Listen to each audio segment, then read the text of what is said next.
Hello students, तो आज हम लोग को देखना था सीमेंट। सीमेंट आप लोग सबको ही जानते हैं, सब देखे हैं, यूज होता है मकान बनाने वगैरह में। तो सीमेंट जो शब्द है उसका नाम सीमेंट क्यों रखा गया, उस पदार्थ का नाम जिसको मकान बनाने में जोड़ने के लिए हम लोग यूज करते हैं, क्योंकि इसका शाब्दिक अर्थ होता है जोड़ने या चिपकाने वाला। तो इसका जोड़ने या चिपकाने वाला शाब्दिक अर्थ था, इसलिए इसका नाम हम लोग क्या रखे हैं, सीमेंट रखे हैं। अब सीमेंट को सबसे पहले कौन बनाया था, तो जोसेफ ऑस्पिडिंग ने बनाया था। सबसे पहले जोसेफ ऑस्पिडिंग ने सबसे पहले बनाया और इसका नाम क्या रखा था, पोर्टलैंड सीमेंट। क्यों? क्योंकि जो इसकी कठोरता थी ना वो पोर्टलैंड में पाए जाने वाले चूना पत्थर के जैसी होती थी। पोर्टलैंड में जो चूना पत्थर पाया जाता है वो और ये सीमेंट एक जैसे कठोर टाइप के थे, एक टाइप के थे थोड़े, इसलिए जोसेफ ऑस्पिडिंग ने इसको पोर्टलैंड सीमेंट नाम रखा था। ठीक है, पर इसको नॉर्मली क्या सीमेंट कहते हैं। अब सीमेंट क्या है, जैसे आप लोग यहाँ पे पढ़े ब्लीचिंग पाउडर वगैरह कि ब्लीचिंग पाउडर का फॉर्मूला है CaOCl2, प्लास्टर ऑफ पेरिस का फॉर्मूला है Ca calcium sulphate into half H2O। तो वैसे इसका सीमेंट का कोई फॉर्मूला नहीं है ना कि सीमेंट का फॉर्मूला ये, क्योंकि ये क्या है, बहुत सारी चीज का मिश्रण है, तो एक फॉर्मूला इसका नहीं कह सकते, बहुत सारी चीजों का मिक्सचर होता है। तो देखो जैसे इसमें लिखा है मैंने, अनेक रासायनिक यौगिकों का ये क्या है, अनेक रासायनिक यौगिकों का मिक्सचर है, तो इसका कोई फिक्स फॉर्मूला नहीं है। देखो इसमें ट्राई कैल्शियम सिलिकेट भी है, कैल्शियम सिलिकेट भी है, ट्राई कैल्शियम एल्यूमिनेट भी है, तो ये सभी तत्व हैं। तो अब इसको कोई एक फॉर्मूला तो नहीं बोल सकते, सिर्फ मैं ये लिखूंगी तो गलत है, सिर्फ ये लिखूंगी तो गलत है, सिर्फ ये लिखूंगी तो भी गलत है, एक साथ सबको लिखना संभव नहीं। इसके अलावा भी अदर और भी चीजें होती है ना, तो इसलिए इसका कोई फिक्स फॉर्मूला नहीं है। सिर्फ सीमेंट आपको सीमेंट ही कहना, उसका कोई रासायनिक सूत्र नहीं पूछेगा। अब देखो, क्योंकि इसका कोई फिक्स फॉर्मूला नहीं है, ऐसे क्लियर नहीं है कि इसमें यही तत्व हैं, इसमें बहुत सारे अलग अलग प्रकार के तत्व हैं, ये देखो यहाँ भी लिखा हुआ है सारा। तो इसलिए इसका ना तो कोई रासायनिक सूत्र है, ना तो कोई निश्चित संगठन है। ठीक है, कभी इसकी मात्रा ज्यादा, कभी इसकी मात्रा ज्यादा भी हो सकती है, ऐसा भी हो सकता है ना, फिक्स नहीं है कुछ भी। और कुछ भी फिक्स नहीं है, इसलिए इसका गलनांक भी फिक्स नहीं हम लोग बोलेंगे। जब तक एक फॉर्मूला फिक्स नहीं होगा, किसी भी चीज का गलनांक फिक्स नहीं होता है ना, तो इसका एक फिक्स फॉर्मूला नहीं है, तो इसका गलनांक भी निश्चित नहीं होगा। तो ये क्वेश्चन पूछता है कि सीमेंट का गलनांक निश्चित क्यों नहीं है, ध्यान रखेंगे आप लोग। तो सीमेंट का गलनांक निश्चित क्यों नहीं है, क्योंकि इसका कोई निश्चित संगठन या कोई निश्चित रासायनिक सूत्र नहीं है, ये कई रासायनिक यौगिकों का मिश्रण है। क्या पूछेगा क्वेश्चन कि सीमेंट का गलनांक निश्चित क्यों नहीं होता, तो आप लोग क्या लिखोगे, सीमेंट का गलनांक या इसके गुणधर्म निश्चित इसलिए नहीं होते हैं क्योंकि सीमेंट का कोई निश्चित संगठन या कोई निश्चित रासायनिक सूत्र नहीं है, यह कई रासायनिक यौगिकों का मिश्रण होता है। एग्जाम्पल के लिए इन सब यौगिकों का मिश्रण बता देना उसको। ठीक है, अब देखो सीमेंट में एक्चुअली में क्या क्या रहते हैं। वैसे तो मैंने यहाँ पे भी लिख दिया है कि ट्राई कैल्शियम सिलिकेट रहता है, कैल्शियम सिलिकेट रहता है, ट्राई कैल्शियम एल्यूमिनेट रहता है, लेकिन इसके अलावा मेन जो अवयव है, कंटेंट है, मतलब इसके साथ साथ और भी हम लोग नाम यहाँ पे लिखेंगे। देखो क्या क्या होते हैं। तो सीमेंट के अंदर क्या क्या होता है, कैल्शियम ऑक्साइड, CaO उसका फॉर्मूला होता है कैल्शियम ऑक्साइड का। कितना प्रतिशत होता है, 61 से 65%। फिर सिलिका होता है रेत, यानी कि SiO2 20 to 25%। एल्यूमिना होता है Al2O3 5 to 10%। मैग्नीशिया होता है MgO, मैग्नीशियम ऑक्साइड भी इसको बोलते हैं, मैग्नीशिया भी बोलते हैं, 2 से 3%। आयरन का ऑक्साइड होता है Fe2O3 1 से 2%। तो ये सारी चीजों से मिलकर के सीमेंट बना होता है। ठीक है, इन्हीं से ये इसमें बदलेगा पहले। जैसे देखो यहाँ पे कैल्शियम ऑक्साइड और silica, CaO SiO2, calcium oxide silica, है कि नहीं, तो ये इन्हीं सब चीजों से मिलकर के बना होता है। तो अब देखेंगे हम लोग सीमेंट का निर्माण कैसे करते हैं। तो उम्मीद है आप लोग में से कुछ लोगों ने तो सीमेंट की फैक्ट्री कहीं ना कहीं देखी होगी, क्योंकि छत्तीसगढ़ में तो बहुत सारे सीमेंट की फैक्ट्री हैं। बलौदा बाजार में बहुत सारा है, बिलासपुर में है, अल्ट्राटेक सीमेंट का बिलासपुर में है, रायपुर में भी बहुत सारे हैं, जामुल वगैरह और ACC सीमेंट वगैरह दुर्ग में है। तो आप लोग अगर कहीं भी गए होंगे और सीमेंट की फैक्ट्री विजिट किए होंगे कभी, तो आप लोग देखे ही होंगे, और अगर नहीं विजिट किए हैं तो शायद बाहर से देखे होंगे, और अगर बाहर से भी नहीं देखे होंगे तो आप लोग एक बार गूगल में उसकी फैक्ट्री को सर्च मार करके जरूर देखना। ठीक है, वैसे मैं आप लोगों को फोटो भी भेज दूंगी उसका अलग से, फैक्ट्री कैसी होती है, वहां पे कैसा इंस्ट्रूमेंट होता है, बुक में आपके चित्र भी बना हुआ है ना। तो अब सीमेंट कैसे बनता है उस फैक्ट्री में, तो सबसे पहले तो कच्चा माल चाहिए फैक्ट्री में, कुछ सामान चाहिए हमको सीमेंट बनाने के लिए। तो क्या क्या सामान चाहिए, कच्चा माल क्या क्या लगेगा, कैल्शियम कार्बोनेट लगेगा जिसको चूना पत्थर भी कहते हैं, चिकनी मिट्टी लगेगा, क्ले या चिकनी मिट्टी। चिकनी मिट्टी किस लिए लगेगा, क्योंकि इसी में एल्युमिनियम, सिलिकॉन और आयरन के ऑक्साइड होते हैं चिकनी मिट्टी में ही। तो चूना पत्थर लगेगा, चिकनी मिट्टी लगेगा और जिप्सम लगेगा। जिप्सम का फॉर्मूला आप लोग प्लास्टर ऑफ पेरिस वाले सेगमेंट में पढ़े थे, कैल्शियम सल्फेट इंटू 2H2O। तो ये तीन चीज हम लोगों को सीमेंट बनाने के लिए लगती हैं। इसमें से भी ये लास्ट वाला जिप्सम बाद में मिलाते हैं, सबसे शुरू में चूना पत्थर और चिकनी मिट्टी से ही काम होता है। तो देखो क्या करते हैं ना, एक मैं आप लोगों को बुक में उसका डायग्राम एक बार दिखा देती हूँ। आप सबके पास बुक भी है, आप लोग एक बार बुक को देखना। ये सीमेंट की फैक्ट्री यहाँ पे दिया हुआ है, देखो यहाँ से कच्चा पदार्थ डाल रहे हैं। मतलब क्या है कच्चा पदार्थ, क्या क्या है कच्चा पदार्थ? तो कैल्शियम कार्बोनेट है और चिकनी मिट्टी है। तो चूना का पत्थर और चिकनी मिट्टी, ये कच्चा पदार्थ मैंने लिखा है। तो यहाँ से चूना पत्थर और चिकनी मिट्टी डालेंगे, फिर वो यहाँ आएगा घूर्णी भट्टी में, और घूमते घूमते यहाँ पे यहाँ का टेम्परेचर देखो, यहाँ से गर्म भी कर रहे हैं ना, तो यहाँ का टेम्परेचर क्या होगा? बढ़ जाएगा। यहाँ पे चूना पत्थर पिघल जाएगा। ठीक है, चूना पत्थर पिघल जाएगा और पिघल करके कैल्शियम ऑक्साइड बना लेगा। ठीक है, फिर उसके बाद वो उसको पहले पीस भी लेते हैं ना, पूरा मिलाने के बाद बारीक पीस लेते हैं, फिर गरम करते हैं, दोनों मिक्स होंगे, चिकनी मिट्टी और चूना पत्थर जो हम लोग लिए हैं। फिर वो इधर आएगा और यहाँ आकर के वो रिएक्शन करेगा और क्रिया करके ये सब चीजें बनाएगा जो शुरू में हम लोग फॉर्मूला लिखे थे। और फिर वहां यहाँ से वो छोटे छोटे कंकड़ के रूप में सीमेंट क्या है? बन जाएगा, जिसको क्लिंकर कहेंगे। यहाँ क्लिंकर लिखा भी है। फिर यहाँ से ठंडा होकर के इधर आएगा। अब इस क्लिंकर को यहाँ मील में पीस लेंगे, फिर वो इधर आएगा, इसमें जिप्सम मिला देंगे, तो वो सीमेंट बन जाएगा। तो क्या किए? कच्चा पदार्थ लिए, चिकनी मिट्टी और चूना पत्थर, वो यहाँ आया, आपस में क्रिया हुआ। ये घूर्णी भट्टी में ऐसे से घूमता रहता है भट्टी ना, इसलिए इसको घूर्णी भट्टी कहते हैं। पूरा महीन बारीक पीस गया। पीसने के बाद गर्म होकर के अपघटित हो गया, दोनों आपस में रिएक्शन कर लिए, और रिएक्शन करके यहाँ पे कुछ आवश्यक पदार्थ, ये सब चीजें बन जाती हैं, जो छोटे छोटे क्लिंकर के रूप में यहाँ से बाहर निकलती है, मतलब छोटे छोटे टुकड़ा के रूप में, पत्थर के जैसे टुकड़े के रूप में बाहर निकलती हैं। फिर वो यहाँ से ठंडा होता है और उसमें हम लोग जिप्सम मिला लेते हैं और यहाँ मील में पीस देते हैं। पीसने के बाद वो सीमेंट का पाउडर के रूप में हम लोग को मिल जाता है। तो इस तरह की फैक्ट्री होती है। अब हम लोग प्रयोग विधि को फिर से एक बार देख लेते हैं। देखो क्या लिखा हुआ है। सबसे पहले 3 भाग कैल्शियम कार्बोनेट लेंगे और 1 भाग क्ले, मतलब कैल्शियम कार्बोनेट ज्यादा लेना है और चिकनी मिट्टी कम लेना है। ठीक है, दोनों को मिला करके बारीक पीस लेंगे। पीसने के बाद 1100 से 1800 डिग्री सेंटीग्रेड तक गर्म कर देंगे। फिर गर्म करेंगे जब इतना 1100 से 1800 तक, तो चूना पत्थर विघटित होकर ये कैल्शियम कार्बोनेट विघटित हो जाएगा, टूट जाएगा, और क्या बन जाएगा? Calcium oxide. यहाँ पे फॉर्मूला लिखा हुआ है, ये देखो। जब कैल्शियम कार्बोनेट टूटता है तो क्या बनाता है? कैल्शियम ऑक्साइड, और कार्बन डाइऑक्साइड गैस बाहर निकल जाती है। गैस निकलने के लिए जगह वहां पे रहता है, वहां से गैस बाहर निकल जाती है। ठीक है, नेक्स्ट है कैल्शियम ऑक्साइड। अब क्या करेगा? ये गैस बाहर निकल गई गैस के रूप में, और ये बारीक महीन रहता है ना, 1100 डिग्री सेंटीग्रेड पे ये अपघटित हो जाता है। टेम्परेचर और बढ़ते जाएगा 1100 से, हम लोग यहाँ पे लिखे थे 1100 से कितना? 1800 तक जाना है ना, 1800 तक। तो 1100 टेम्परेचर पे तो पिघल गया ये, और टूट के गैस में बदल गया, कैल्शियम ऑक्साइड और कार्बन डाइऑक्साइड गैस बाहर निकल गई। अब चूंकि हम लोग चूना पत्थर के साथ और क्या क्या डाले हुए थे? 1 भाग क्ले भी डाले थे, तो अब ये चूना पत्थर तो इसमें बदल गया है। अब ये क्या करेगा? चिकनी मिट्टी या क्ले से क्रिया करेगा। तो अब कैल्शियम ऑक्साइड की क्ले से क्रिया करता है। और क्ले में क्या क्या होता है? तो यहाँ पे मैंने लिखा था क्ले में क्या क्या होता है। एल्यूमिनियम का ऑक्साइड, सिलिकॉन का ऑक्साइड, आयरन का ऑक्साइड होता है। ये और ये चिकनी मिट्टी के अंदर होता है, सिलिकॉन ऑक्साइड, एल्युमिनियम ऑक्साइड और आयरन ऑक्साइड। तो ये तीनों, और ये तो अभी हम लोग को मिला किससे? कैल्शियम कार्बोनेट के टूटने से। तो ये अब इससे क्रिया करेगा, ये इससे क्रिया करेगा, और ये वाला इससे क्रिया करेगा। मतलब कैल्शियम ऑक्साइड सिलिकॉन ऑक्साइड से क्रिया, एल्युमिनियम ट्राइऑक्साइड से क्रिया, और फेरिक ऑक्साइड से क्रिया करेगा। तो देखो यहाँ पे लिया हुआ है कैल्शियम ऑक्साइड अब चिकनी मिट्टी में जो सिलिकॉन ऑक्साइड है उससे क्रिया किया और डाई कैल्शियम सिलिकेट बनाया। ये डाई कैल्शियम सिलिकेट है, ये रिएक्शन 1400 से 1500 डिग्री सेंटीग्रेड तक पे हो जाता है, क्योंकि टेम्परेचर बढ़ते जा रहा है ना। फिर अगर ज्यादा कैल्शियम ऑक्साइड की क्रिया देखेंगे तो वो सिलिकॉन डाइऑक्साइड से ट्राई कैल्शियम सिलिकेट बनाएगा। ये क्या है? Try calcium silicate. ये भी रिएक्शन सेम टेम्परेचर पे होगा। फिर एल्यूमिनियम का ऑक्साइड भी है, तो उससे क्रिया करके ट्राई कैल्शियम एल्यूमिनेट बनाएगा। फिर आयरन का ऑक्साइड भी है, तो try calcium aluminate, tetra calcium aluminate और फेराइट भी बनाएगा। तो ये सब चीजें बन जाएगी और ये पूरे आपस में एक साथ क्लिंकर के रूप में, देखो क्या लिखा है, इस प्रकार प्राप्त एल्यूमिनेट, ये एल्यूमिनेट था, ये एल्यूमिनेट था, और ये दोनों सिलिकेट था। एल्यूमिनेट व सिलिकेट का मिश्रण क्या कहलाता है? क्लिंकर, छोटा छोटा कंकड़ के जैसा। फिर क्लिंकर को ठंडा किया जाता है। ठंडा करने के बाद उसमें 2 से 3% जिप्सम मिला दिया जाता है, मतलब बहुत सारा क्लिंकर रहेगा और थोड़ा सा जिप्सम मिलाएंगे और बारीक पीस लिया जाता है। उसी को क्या कहते हैं? सीमेंट कहते हैं। क्लियर है? तो सीमेंट बन गया।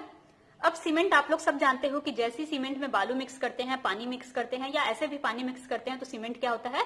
जम जाता है। तो क्यों जमता है सीमेंट? क्यों जमता है नहीं, आपको ये जानना है कि सीमेंट को जिप्सम क्यों मिलाया जाता है, ये जानना है आपको। तो सीमेंट में जिप्सम सीमेंट को जमने की गति को धीमा करने के लिए मिलाया जाता है, क्योंकि सीमेंट में जैसे ही पानी डालते हैं वो तुरंत जम जाता है, और हमको अपना जो भी काम करना है, बिल्डिंग बनाने का या किसी चीज को जोड़ने का, तो उसमें थोड़ा टाइम लगेगा।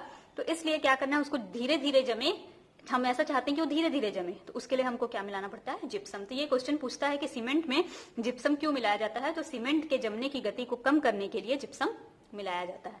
ठीक है, आजकल क्या है, अब देखो ये सब सामान से सीमेंट बनाने में खर्च बहुत लगता है ना, तो आजकल क्या करते हैं, जो उद्योग हैं, जो फैक्ट्रियां हैं, उसमें से जितना भी अपशिष्ट पदार्थ निकलता है ना, राख वगैरह निकलता है, उसको फ्लाई एश कहते हैं। फ्लाई एश कहते हैं, उससे भी सीमेंट बनाने का काम हो रहा है। तो फ्लाई एश से भी सीमेंट बनाते हैं। और किससे सीमेंट बनाने का काम हो रहा है? धान के भूसे की राख से। धान का जो भूसा निकलता है उसको जला के जो राख बचता है, उससे भी आजकल सीमेंट बनाने का काम हो रहा है। छत्तीसगढ़ में बहुत सारे सीमेंट उद्योग है, मैंने पहले भी बताया, रायपुर में है, बिलासपुर में है, बलौदाबाजार में तो सबसे ज्यादा है। बलौदाबाजार, भाटापारा सुने होंगे आप लोग, सबसे ज्यादा वहां पे है। ठीक है, तो इतना था सीमेंट। नेक्स्ट हमारा टॉपिक है कांच। सभी कोई कांच से परिचित हैं, सुने हैं कांच के बारे में। ग्लास सिलिका व धातु सिलिकेट का मिश्रण है ये। कांच क्या होता है? सिलिका व धातु सिलिकेट का मिश्रण। अब देखो, जैसे हम लोग सीमेंट का कोई सूत्र नहीं लिखे थे, लेकिन कांच का सूत्र है XR2O YMO6SiO2, पर ये सामान्य सूत्र है। आर की जगह पे आपको कुछ लिखना पड़ेगा, एक्स की जगह पे कुछ लिखना पड़ेगा, वाई की जगह पे कुछ लिखना पड़ेगा, एम की जगह पे कुछ लिखना पड़ेगा। तो क्या लिखेंगे? क्या होता है एक्स, क्या होता है वाई, क्या आर और क्या एम? तो यहाँ पे लिखा हुआ आर मतलब एक संयोजी धातु, ऐसा धातु जिसकी संयोजकता 1 हो, जैसे कि सोडियम। सोडियम का परमाणु क्रमांक 11, पहले कोष में 2 इलेक्ट्रॉन, दूसरे कोष में 8 और तीसरे कोष में 1। तो ये अपना 1 इलेक्ट्रॉन दान करेगा अष्टक पूरा करने के लिए। तो इसकी संयोजकता कितनी हुई? 1। ठीक है, संयोजकता हो गई 1। तो ऐसे धातु जिसकी संयोजकता 1 होगी, ऐसा और धातु क्या है? पोटेशियम भी है। तो हम लोग आर की जगह पे क्या क्या ले सकते हैं? पोटेशियम ले सकते हैं या सोडियम ले सकते हैं। ठीक है, एम बराबर द्विसंयोजी धातु, ऐसे धातु जिसकी संयोजकता 2 होगी, तो हम लोग क्या ले सकते हैं? मैग्नीशियम।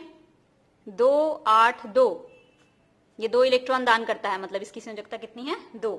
तो यहाँ पे हम लोग मैग्नीशियम ले सकते हैं, लेड ले सकते हैं, कैल्शियम ले सकते हैं, कैल्शियम ले सकते हैं।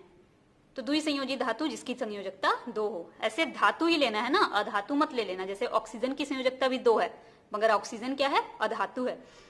एक्स और वाई क्या है? अणुओं की संख्या है। एक्स की जगह पे 1 2 3 4 5 6 कुछ ना कुछ आएगा, वाई की जगह पे 1 2 3 4 5 6 कुछ ना कुछ नंबर आएगा। लेकिन एक्स और वाई एक नहीं आएंगे ना, जैसे ये नहीं कि इसको भी 2 लिख दिए, इसको भी 2 लिख दिए।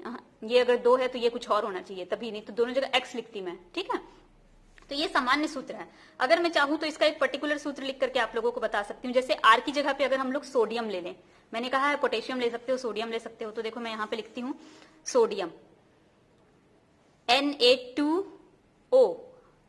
एक्स की जगह पे कुछ ले लेते हैं, सपोज 4 ले लेते हैं, ठीक है, इंटू वाई की जगह पे सपोज 6। एम मतलब मैग्नीशियम ले लो, मान लो Mg, फिर O है ऑक्सीजन, इंटू 6SiO2। तो ये क्या है? कांच है। क्लियर है?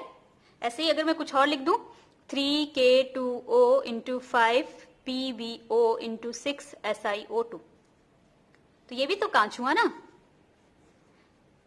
3 मतलब X, 5 मतलब Y, K मतलब R, 2 तो लिखा ही है O, Pb यानी कि MO, 6SiO2। क्लियर? समझ में आया? तो ये बार बार अलग अलग सूत्र कितनी बार लिखते हैं, इसलिए एक सामान्य सूत्र लिख दिया है ना। ठीक है, तो ये कांच का सामान्य सूत्र है, इसको याद रखेंगे आप लोग। कांच किसे कहते हैं, कांच का सामान्य सूत्र क्या होता है, क्वेश्चन पूछता है। तो कांच कैसा होता है? अक्रिस्टलीय होता है। लेकिन देख के हम लोग को क्या लगता है, कांच तो क्रिस्टल के जैसा चमक रहा है, क्रिस्टलीय है, लेकिन वो अक्रिस्टलीय होता है ना। कठोर होता है, भंगुर होता है, मतलब उसको पटकोगे या उस पर कुछ चीज हथौड़े से मारोगे तो चूर हो जाएगा, है ना। ठीक है, फिर पारदर्शी, पचकेगा नहीं, टूट जाएगा। जैसे धातु पे, लोहा वगैरह पे हम लोग मारते हैं तो लोहा पचकता है कि टूट जाता है? पचकता है ना। तो जो पचकता है उसको आघात वर्धनीय बोलते हैं, और जो चूर चूर हो जाता है, टूट जाता है, उसको भंगुर कहते हैं। ठीक है, ये पारदर्शी, ठोस होता है, आभासी होता है। अब कांच किसे कहते हैं? तो कांच एक अति शीतलित द्रव है जिसमें बहने का गुण होता है। अति शीतलित द्रव है, देखो, ठोस नहीं है, ये चीज ध्यान रखेंगे। कांच ठोस नहीं होता है, द्रव होता है। लेकिन कैसा द्रव? अति शीतलित। अति शीतलित मतलब जिसको बहुत ज्यादा ठंडा कर दिया गया है। बहुत ज्यादा किसी चीज को ठंडा कर दोगे तो वो जम जाता है कि नहीं। तो बस कांच भी द्रव है, लेकिन उसको इतना ठंडा कर दिए कि वो जम गया। और अति शीतलित द्रव है और इसमें बहने का गुण होता है, लेकिन फिर भी ये कैसा दिखता है? ठोस। क्लियर है? तो कांच एक अक्रिस्टलीय अति शीतलित द्रव है जिसका सामान्य सूत्र XR2O YMO इंटू 6SiO2 होता है। अब कांच का निर्माण कैसे होता है? तो कांच की जो उद्योग है वहां पे कच्चा माल के रूप में सिलिका चाहिए रहता है। सिलिका के लिए रेत ले लेते हैं, बालू, सोडियम कार्बोनेट ले लो या पोटेशियम कार्बोनेट ले लो। क्यों? क्योंकि हमको या तो सोडियम चाहिए या फिर यहाँ पे पोटेशियम चाहिए, तो दोनों में से कुछ भी ले लो। ये सोडियम कार्बोनेट मतलब कपड़ा धोने का सोडा। जब कपड़े धोने का सोडा आप लोग पढ़ रहे थे तब आप लोग पढ़े भी थे कि कांच बनाने में धोवन सोडा का प्रयोग होता है, तो देखो यहाँ आ गया। चूना पत्थर, कैल्शियम कार्बोनेट। अगर कैल्शियम चाहिए तो यहाँ पे देखो कैल्शियम भी मैंने लिखा था ना। अगर लेड चाहिए तो पीबीओ ले लोगे, ठीक है। पीबीओ मतलब कि लिथार्ज, इसको लिथार्ज बोलते हैं ना। या फिर लाल सिंदूर ले लो, इसको सिंदूर बोलते हैं, PB3O4। लेड टेट्रा ऑक्साइड भी ले सकते हो।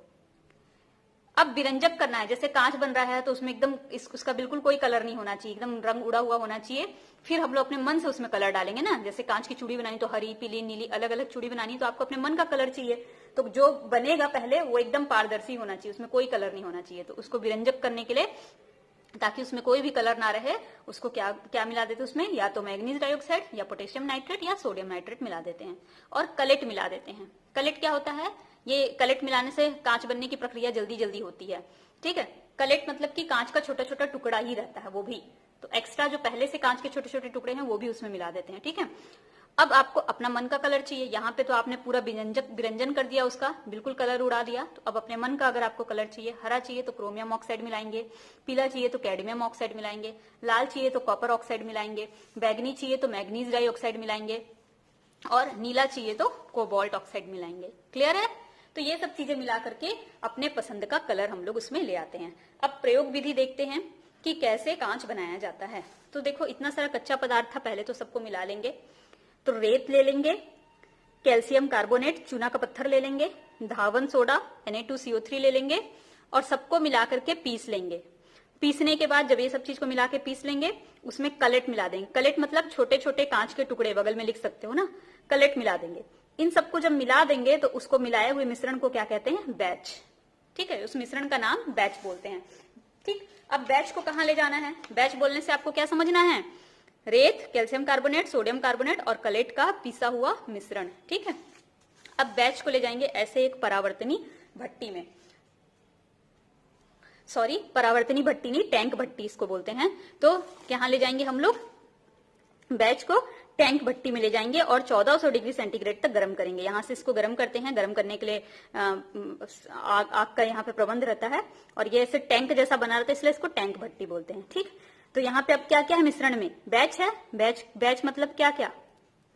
सोडियम कार्बोनेट, रेत, कैल्शियम कार्बोनेट और कलेट, सब आपस में क्रिया करेंगे। तो देखो रेत मतलब सिलिका ना, SiO2।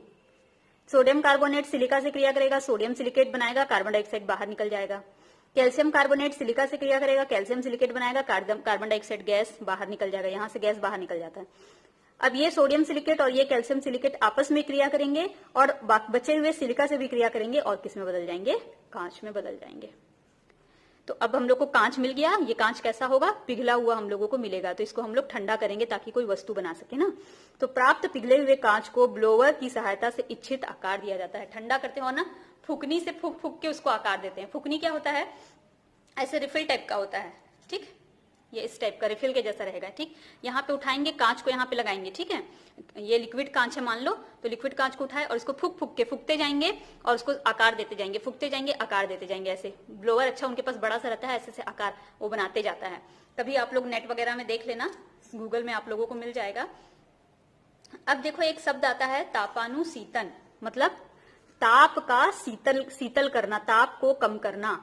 तो देखो अब इतना गर्म कर रहे हैं, पिघला हुआ कांच बन रहा है यहाँ पे, तो कांच बहुत गर्म होगा कि नहीं होगा ना। तो उसको हम लोगों को अब आकार देना है, ठोस में बदलना है। ठंडा ठोस में बदलने के लिए ठंडा करना पड़ेगा। अब ठंडा उसको एकदम से करोगे ना तो उसमें क्रैक पड़ जाएगा। मान लो इसमें रखा हुआ और इसको ले जाके फ्रिज में रख दिए, तो ये पूरा यहाँ पे ऐसे से क्रैक पड़ जाएगा, कांच अच्छा शेप नहीं आएगा, ठीक। तो क्या करते हैं, उसको धीरे धीरे हल्का हल्का ठंडा करते हैं, एकदम से ठंडे रूम में नहीं रख देते हैं। कांच को टूटने से बचाने के लिए धीरे धीरे ठंडा करना ही क्या कहलाता है? तापानुशीतन। तो कांच को एकदम से, पिघले हुए कांच को एकदम से ठंडा नहीं किया जाता है, धीरे धीरे आराम से हल्का ठंडा किया जाता है ताकि वो टूटे मत। तो ये था कांच और सीमेंट हो गया। नेक्स्ट है साबुन। साबुन क्या होता है? तो साबुन लंबी श्रृंखला वाले कार्बोक्सिलिक अम्लों के सोडियम या पोटेशियम लवण होते हैं। सामान्य फॉर्मूला RCOOM।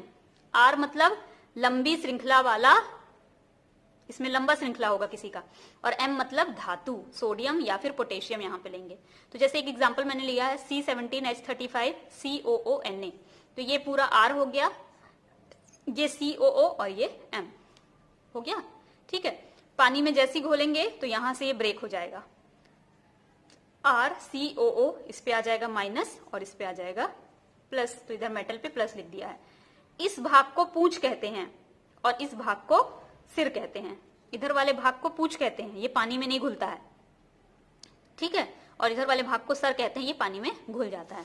यहाँ पे देखो मैंने बनाया भी है पूंछ और सर के जैसा, ये देखो ये पूरा पूंछ और ये सर है ना।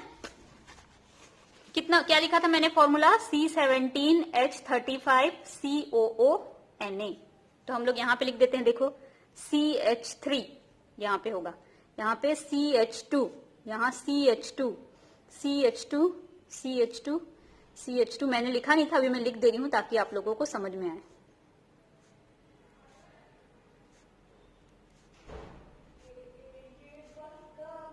गिनती कर लेते हैं कितना, 1 2 3 4 5 6 7 8 9 10 11 12 13 14 15 16 और एक 17। ठीक है, अब यहाँ पे रहेगा COONA, Na ही बनाएगा सिर, और ये क्या है, पूरा कार्बन की जो श्रृंखला है वो, ये कार्बन की पूरी श्रृंखला क्या बनाएगी, पूंछ बनाएगी। ठीक है, ये पानी में नहीं घुलेगा और ये वाला पानी में घुलेगा। तो ये पानी में नहीं घुलेगा तो किसमें घुलेगा, तेल में, या मैल जो रहेगा कपड़े पे। ये देखो मानो ये कपड़ा है, कपड़े पे ये मैल लगा हुआ है, ये जो है ये मैल है कपड़े का। ठीक है, गंदगी है कपड़े पे, तो ये तेल वगैरह से गंदगी लगी होती है, तेल ये होती है, और ये हमारा कपड़ा है जो पिंक से मैंने बनाया है, कपड़ा है। ठीक है, तो इस तेल पे चूंकि ये वाला भाग तेल में घुलता है, ये वाला पानी में घुलता है, तो ये पूंछ की सहायता से, जैसे ही हम लोग साबुन लगाएंगे तो पूंछ की सहायता से ये उस भाग से चिपक जाएगा।